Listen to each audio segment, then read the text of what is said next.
ఏకాంత్ మిత్రమా మణిబంధాన్ని సంపాదించావే ఇంకో మిత్రం ఇంకా యవ్వన ఫలాన్ని సంపాదించేసి మన దేశాన్ని మనం పోతుందా మిత్రమా. కానీ మన దుర్జయ్ బాబు గారు ఎక్కడున్నారో ఏమయ్యారో ఎలా తెలుసుకోవటం? ఇక్కడ పట్టాను కిట్టుకు మన దగ్గర బొమ్మ ఉందిగా, బొమ్మ అడిగి తెలుసుకుంటే టక్కని చెప్పేస్తుంది. బొమ్మ మా దుర్జయ వీరులు గారు ఎక్కడ ఉన్నారో కాస్త చెప్పమ్మా.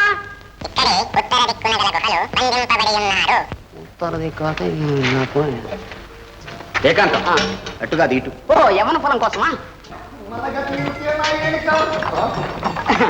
విచారించబట్టి ఇంకనా విజయ్ బావగారు ఇక్కడికి ఎలా వచ్చి విజయ్? ఆ సంగతి తర్వాత చెప్తాను, వెరదాం పద. మరి ఎప్పటికైనా సరే ఆ మణిబంధాన్ని సంపాదిస్తాను. ఆ దుష్టుల్ని హతమార్చి మా అన్నగారికి ఆత్మశాంతి కలిగిస్తాను.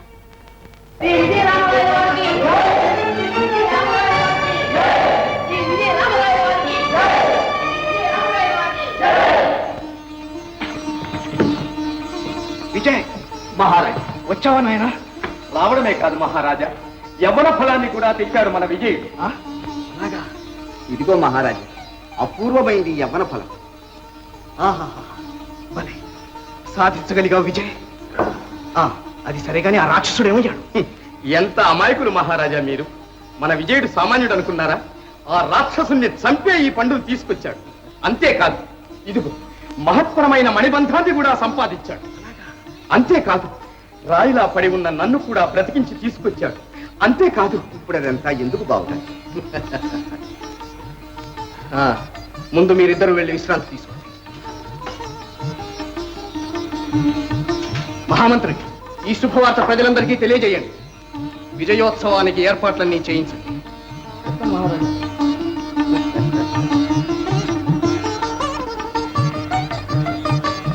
మహారాణి అంతా విన్నాను ప్రభు. అలాగా మన ఆశలు ఫలించాయి. ఇదిగో అపురూపమైన యవ్వన ఫలం.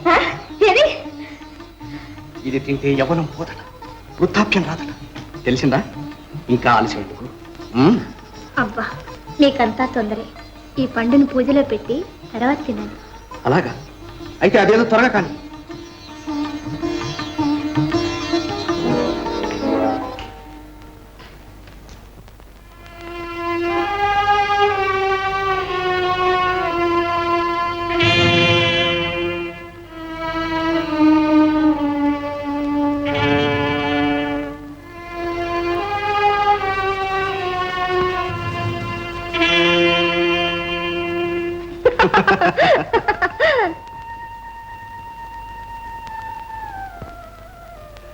రాఘవతి, వృద్ధాప్యాన్ని జయించిన ఘనత మనకే దక్కుతుంది.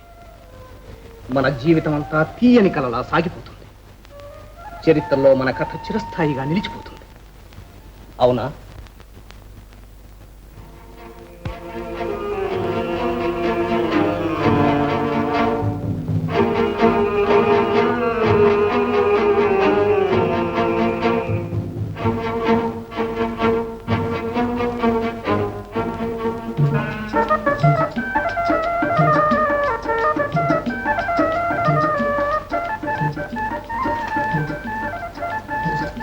ప్రియా, హలాయిత చూడు, నేను నీ రాఘవతిని. ఓహో, మహారాణి వారా, ఇప్పటికి నేను గుర్తుకొచ్చానన్నమాట. ఏం చేయను, మనసున్న మగనాలిని కదా.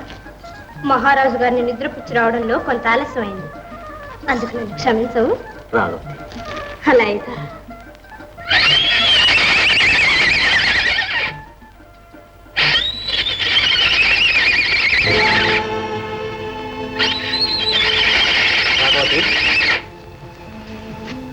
రాఘవతి,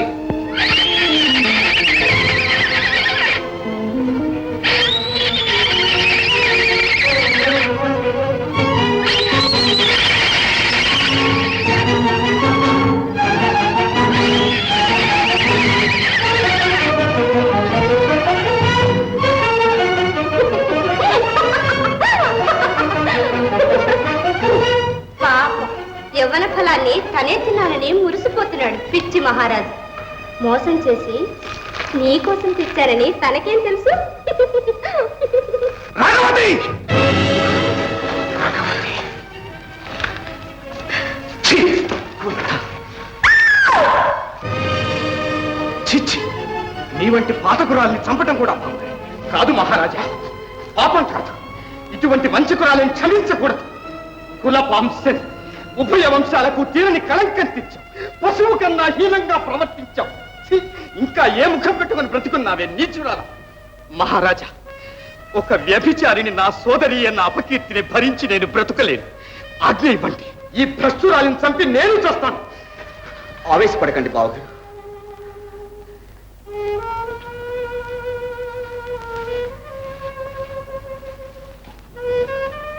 వీళ్ళిద్దరిని సూర్యోదయంలోగా ఉరి తీయించు.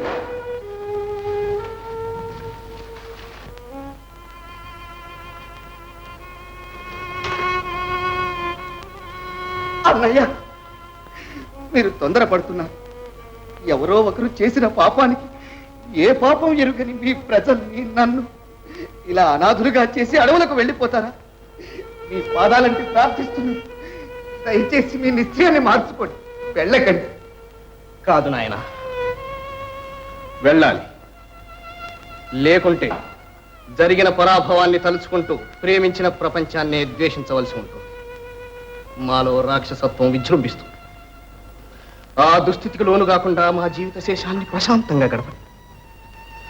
విషయ వాంఛలతో వెర్రితలలు వేసిన మా హృదయాన్ని పశ్చాత్తాపంతో భగవచ్ఛానంతో ప్రక్షాళనం చేసుకో. మా అభిమతానికి అడ్డురాకు విజయ్. మహారాజా, విజయ్, మాకు తెలుసు పరాక్రమవంతుడమైన నీ పరిపాలనలో ప్రజలంతా సుఖిస్తారని. అందుకే సువిశాలమైన ఈ మణిపుర సామ్రాజ్యాన్ని నీకు అప్పగించి వెళ్తున్నా. వద్దన్నయ్యా, వద్దు. మీరు లేని ఈ రాజ్యంలో నేను ఒక్క క్షణం కూడా ఉండలేను. నేను మీతో పాటే వస్తానన్నయ్య. కాదు విజయ, మన ఆంతరంగిక సమస్యల కోసం రాజ్యాన్ని అరాచకం చేయలేదు. ఈ దేశానికి నువ్వు రాజువి కావాలి. ఇది మా ఆజ్ఞ. మహారాజా, కానీ నాదొక ప్రార్థన. పవిత్రమైన మణిపుర సింహాసనాన్ని అధిష్ఠించే అర్హత నాకు లేదు. మీకు మారుగా మీ కరవాలమే ఈ రాజ్యాన్ని పరిపాలిస్తుంది. నేను మీ ప్రతినిధిగా మాత్రమే ఉంటాను. సరే, అలాగే కాదు విజయ.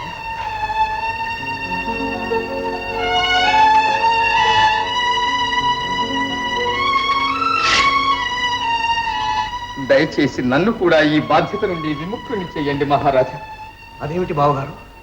ఇక మాకిక్కడ ఏముంది మహారాజా? నన్ను కూడా మీతో రానివ్వండి. మీ పాద సేవ చేసుకుంటూ నా జీవిత శేషాన్ని వెళ్ళబుచ్చుకుంటాను. కాదు బావగారు, విజయుడు పరాక్రమంలో పెద్దవాడైనా అనుభవంలో మాత్రం చిన్నవాడు. మీరు అతనికి అండగా ఉండాలి. మేము లేని లోటు లేకుండా చూసుకోవాలి. అయ్యో, ఇంత భారం నేను వహించలేను మహారాజా. కాదనకండి బావగారు. సరే, ప్రభువుల ఆజ్ఞ శిరసా వహించాల్సిందే కదా.